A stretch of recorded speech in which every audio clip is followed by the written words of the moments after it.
Pinakamaulan na araw ngayon dito sa Tacoma. Ano po, umuulan. Umuulan. At saka malamig na malamig po. Yan na po itsura ng aking garden. Ayan na po. Super grabe lamig. Hindi maganda lumabas. Hindi ako pumasok ngayon dahil masama. Well, masama ang pakiramdam ko. Kaya lang, yan po. Yan po, full color pa rin po kami ngayon. Salamat sa mga nagpananalangin sa akin. Ngayon, tabi tayo ha. Katabi ko muna yung aking yung ating mga friends ko dito. Tabi tayo.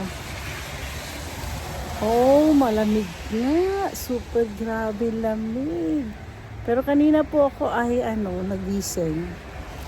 Nagluto po ako. Iniluto ko po yung chicken inasal na minarinate ko. Tapos, ngayon kakainin ko ngayon lunchtime. Yung may bago kong kapitbahay, malinis na ang kanyang Makikiyosyoso tayo. Ayan, kapitbahay ko, malinis dati. Ay, matanda na pala yung bagong may-ari. Matanda na siya.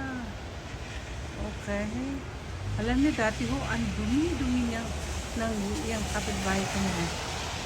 Matataas ang kanilang grass. Ngayon, linis-linis niya. Ang galing-galing niya, naglilinis-linis talaga siya,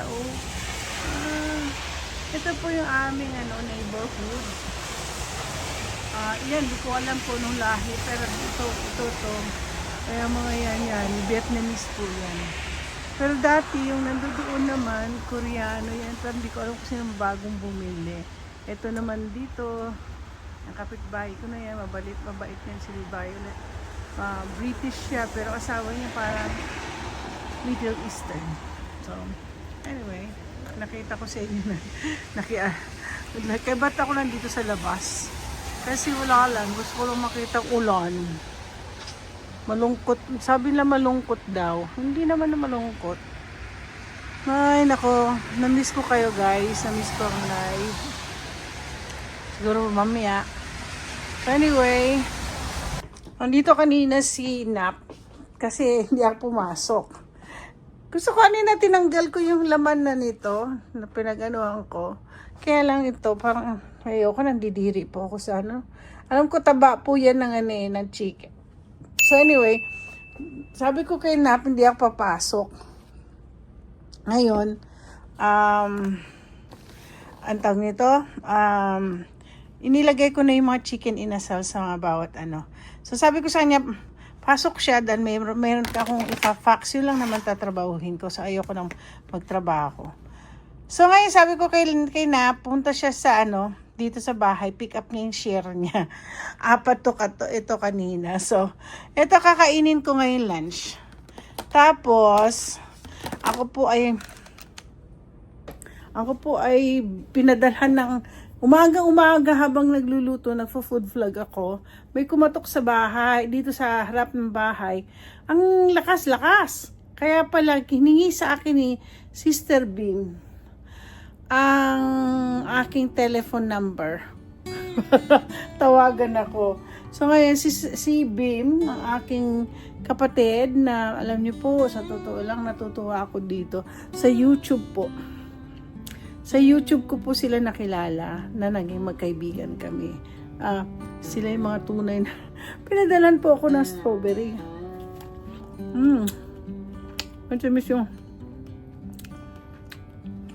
Matamis yung strawberry. Habang matamis. Pag pinadalan po niya ako ng oranges. Meron po siya apple. Pinadalan po niya pa ako na ng avocado. Which is meron apple na nasa ref na Ayoko na kunin. Pero kanina ito kinakain ko. Thank you very much Sister Beam for for being so nice and sweet. At nakakatuwa. Natutuwa po ko sa friendship po namin.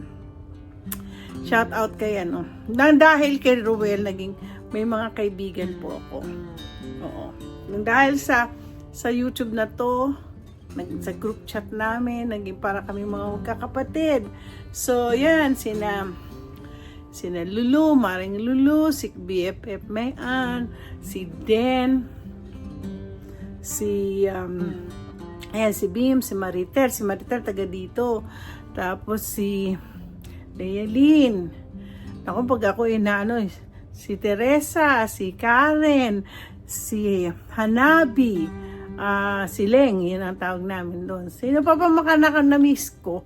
At baka ako, si Ruel pala kasi nakikiano yan sa amin. Anyway, may na-miss ba ako? But anyway, dun sa kabila naman, siyempre sila Sister Donna, Sister Malu, yan, and then sila Capricorn. So anyway, nakakatuwa ang friendship natin. At para tayong parang hindi pa tayo nakikita pero para na tayo talagang matagal na tayo magkakilala. So anyway, kakain po ako ng chicken inasal kasi tanghali na po. Nakatulog po ako after. Sa totoo lang. Gising na po ako. Lunchtime na dito sa bahay. So, ako po ay magkakamay. Kakainin ko na itong chicken inasal na aking niluto. Ay, teka, move ko lang ito. Gumawa po ako ng patis. Na tapos ni-scrape ko po yung ng chicken, yung taba ng chicken. So, tignan natin kung masarap siya. So, gumawa na po ako. So, ngayon, gumawa din po ako ng Java rice. Ako ngayon lang po ako. Isang linggo na po hindi kumakain ng kanin. Kumbaga sa may kanin man, pero hindi ganun kalaki. Pero subukan ko to. Kaya kung hindi, baka hindi ko rin maubos. Masarap. Kasi ito yung kanina nakita nyo. Habang nagluluto po ako ng rice, nilagay ko ni Anato seed. Tapos, naging ganito. Pero tinimplahan ko na yung kanin. Naglagay po ako ng seasoning at saka salt. Masarap siya. Hindi ako nagbibiro. Hindi porket ako ay gumawa nito. Pero subukan natin yung kakamay na ako. Subukan natin ang ating chicken inasal. Uy, kinamay-kamay. Grabe ang init. Kasi minicrowave ko pa uli. Yan yung kamay ko. Subukan natin kung maanghang.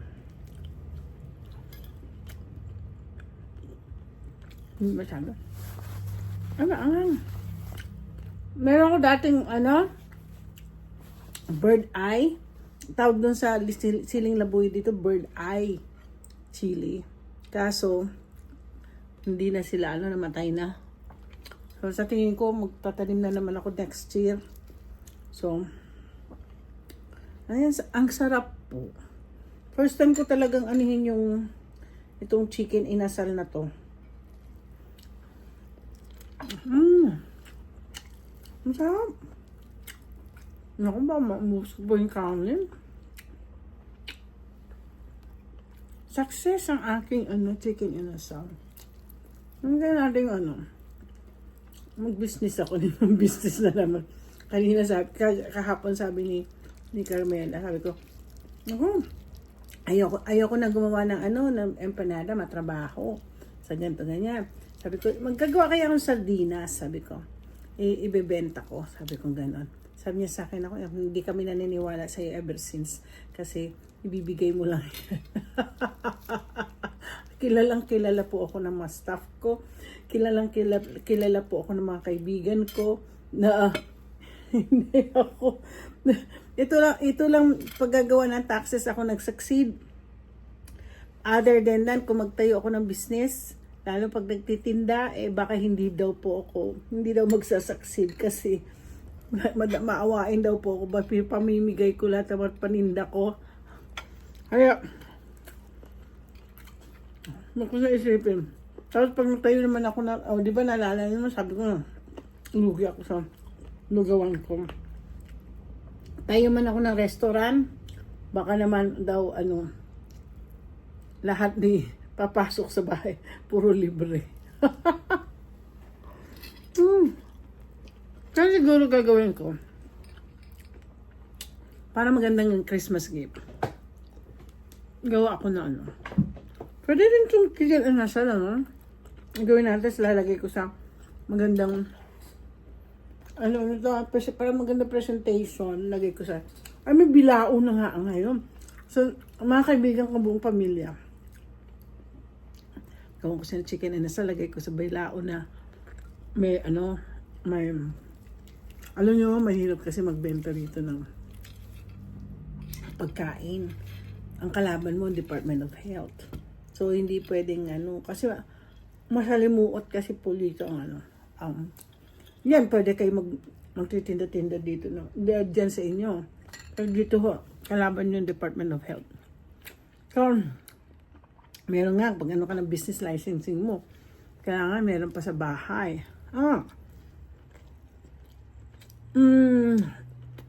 Speaking of business, dito kasi minsan, try ka gumawa ka ng business, tapos hindi mo pa nailalagay sa, hindi mo pa nare-register ng business licensing. Nag-business ka, kumita ka, sole proprietorship yan. You don't need to, lang na kasi, mga sole proprietorship dito, minsan, social security lang binibigay nila. Ngayon, kung gusto mo mag-payroll, ka ng business license, magkuha ka ng UBI. Pero, minsan, nagulat na legal ang isang business kung nagbabayad siya ng tax.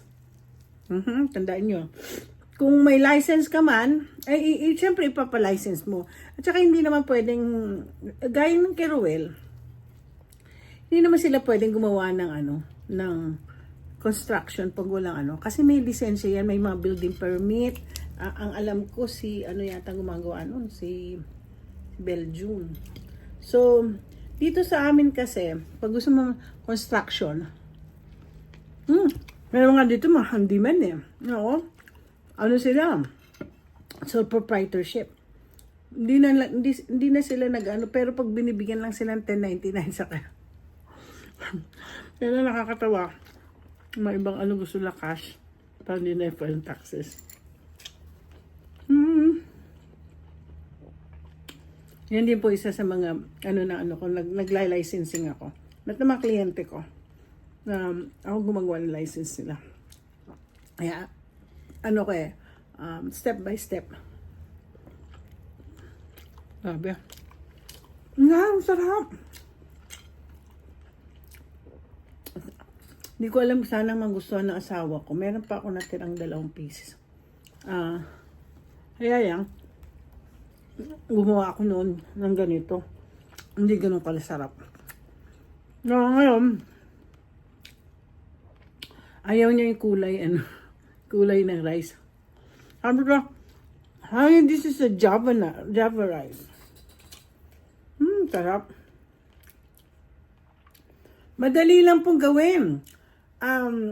Ganyan, sinabi ko, mapapanood niyo, i-upload yung aking food vlog tungkol sa chicken inasal. Ayan, messy. Kamay ko,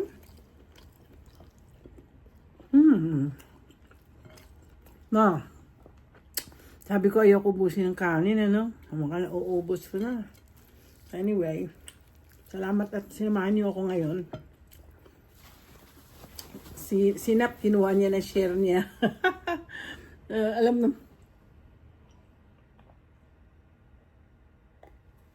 sabi ko nga sa kanya, next week, medyo start na kami magiging busy kasi tinawagan ko na kahapon yung mga client ko na ginagawa namin ng bookkeeping noong January. Sabi namin gawin na ngayon para mabilis.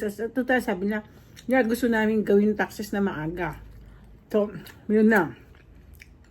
So, Sabi ko, bigay nyo na sa amin para maaga natin gawin. Gagawa po ako uli nito. Alam nyo, kaya lang kasi maglilinis na naman po ako ng smokeless grill ko. Sabi ni Maritar kanina, pinakita kong picture sa group chat namin. Sabi niya, that's the smokeless grill ng Salad Master. Sabi ko, oo. Natagal ko na kung hindi nagagamit yan. Kaya magamit ko. Ay ako naman araw-araw kasi nahihirap maglinis. Pwede kasi siyang pwede po siyang mailagay sa dishwasher. Masarap din naman kahit na paano. Only sa yung chicken inasal. Alam niyo nung dumaan ako kay Lord, maanghang nga. Sabi, nung pagkatas, pabalik na po ako ng Isabela. Sabi ko doon sa driver. Sabi ko, baba tayo dyan sa chicken inasal at ako yung curious kumain. Kumain kami.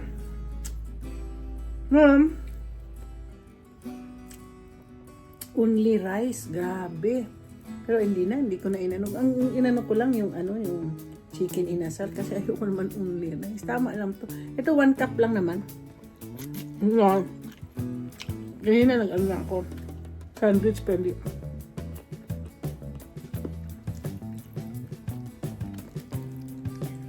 At saka kape. Ayan. Anyway, ayoko na ubusin.